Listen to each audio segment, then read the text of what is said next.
Bismillahirrahmanirrahim. Assalamualaikum warahmatullahi wabarakatuh. Alhamdulillahirabbil alamin wassalatu wassalamu ala asyrafil anbiya wal mursalin wa ala alihi washabihi ajmain. Amma ba'd. Nama diberi Wan Afifah Afrina binti Wan Abdul Samad. Nama matrik 051512. InsyaAllah hari ini saya akan membentangkan tentang kaedah fiqhiyah, iaitu idza daqal amru tasa', yang bermaksud apabila sesuatu itu sempit, hukumnya menjadi luas. Sebelum itu, kita pergi kepada pengertian kaedah ini. Kaedah ini merupakan kaedah di bawah al-masyaqqah tajlubut taisir, yang bermaksud kesukaran membawa kepada kemudahan. Selain itu, kaedah ini juga dimaksudkan dengan apabila terdapat sesuatu kesukaran ataupun kesulitan seseorang dalam melaksanakan perintah Allah Subhanahu Wa Taala, maka perintah itu diringankan, tidak seperti asalnya. Setiap mukallaf tidak dibebankan dengan sesuatu yang tidak boleh dibuat olehnya, dan kesulitan yang dihadapi oleh seseorang itu terdapat kaedah yang diringankan, dan kaedah tersebut dinamakan idza daqal amru tasa', iaitu apabila sesuatu itu sempit, hukumnya menjadi luas.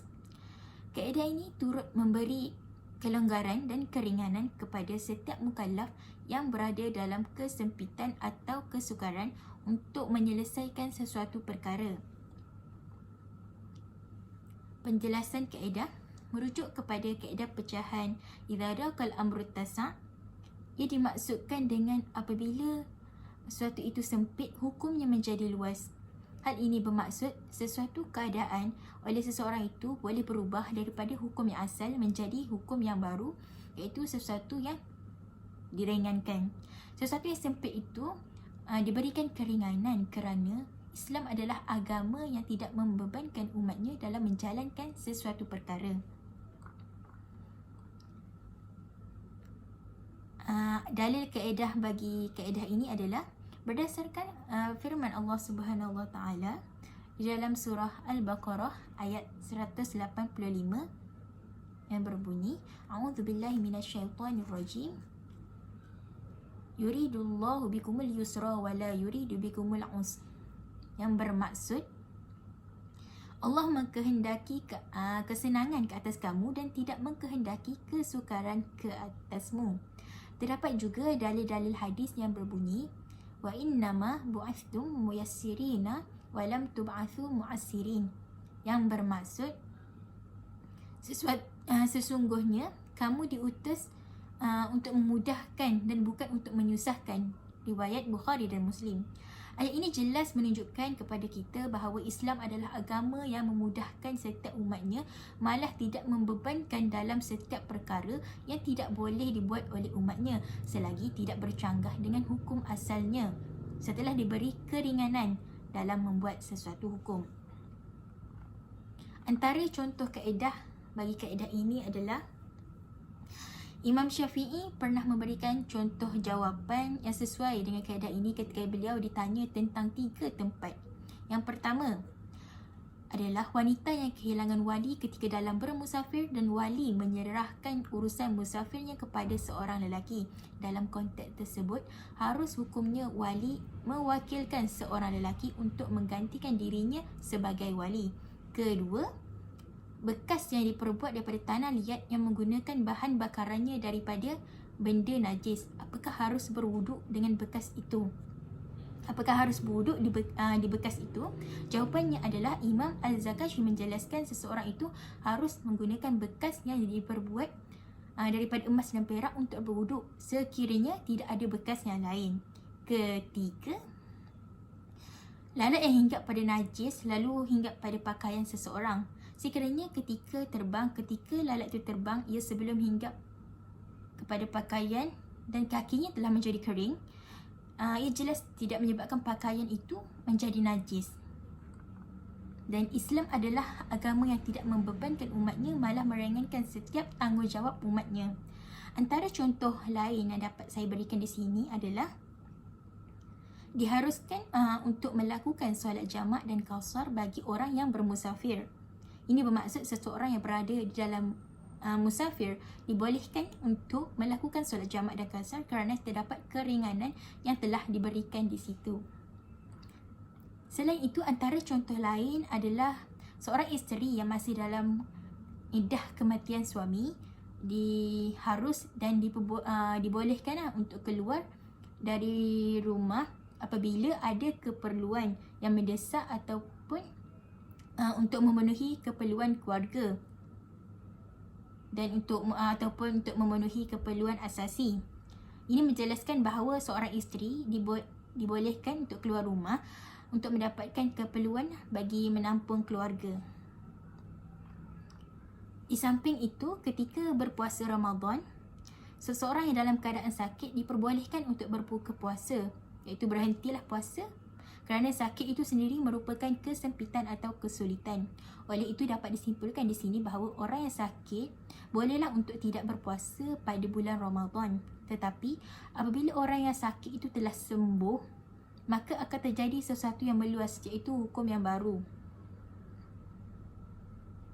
Iaitu sesuatu yang meluas, hukumnya menjadi sempit. Iaitu seseorang tu bila ia telah sembuh, maka hukumnya menjadi wajib bagi dia untuk berpuasa dan mengqadakkan balik puasanya yang ditinggalkan pada waktu lalu. Seterusnya, seseorang yang memiliki hutang tetapi keadaan ekonominya sedang sulit sementara ia tidak memiliki orang yang dapat membantu melunasi hutangnya, maka ia diberi keringanan untuk melunasi hutangnya hingga datang kepada waktu yang mudah. Hal ini menunjukkan kepada kesesuaian hukum Islam yang boleh dilakukan kerana terdapat keringanan di dalamnya sehingga menghilangkan sesuatu yang menyulitkan itu.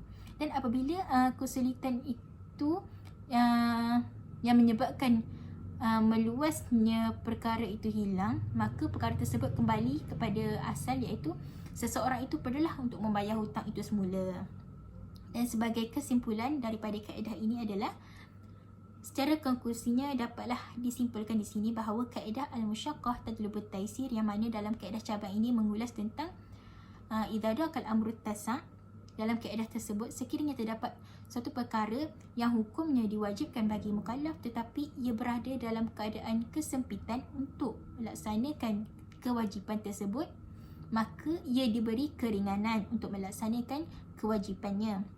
Hal ini dapat diperkuatkan lagi apabila kaedah ini memberi kelanggaran kepada setiap mukallaf dalam melaksanakan kewajipan mereka menurut hukum Islam.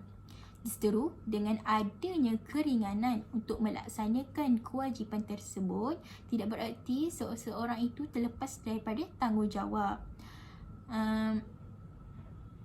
ataupun daripada segalanya. Namun apabila sesuatu kesulitan itu telah hilang disebabkan kemudahan atau keringanan, seseorang itu perlulah kembali kepada sesuatu yang asal, iaitu wa idza tasaddaqa, yang bermaksud apabila sesuatu itu longgar atau luas, hukumnya menjadi sempit. Oleh itu, kaedah pecahan tersebut dapat dikaitkan dengan lafaz idza zalal mani' 'adal mamnu', iaitu maksudnya apabila luput tegahan, kembali apa yang ditegah. Hal ini dapat dikaitkan apabila sesuatu halangan itu ia sudah hilang disebabkan hal ini dikaitkan maksudnya sini adalah hal ini dapat dikaitkan apabila sesuatu yang halangan itu sesuatu halangan itu ia sudah hilang yang disebabkan oleh keringanan, maka ia mesti kembali mengikut kepada hukum asal. Sesuatu yang telah diberi keringanan, kemudian dia mestilah kembali kepada asal lah. Dan kaedah pecahan ini juga memberi peluang dan ruang kepada setiap mukallaf untuk menyelesaikan satu perkara itu dengan hadirnya keringanan dalam satu perkara tersebut. Itu sahaja daripada saya. Sekian, terima kasih.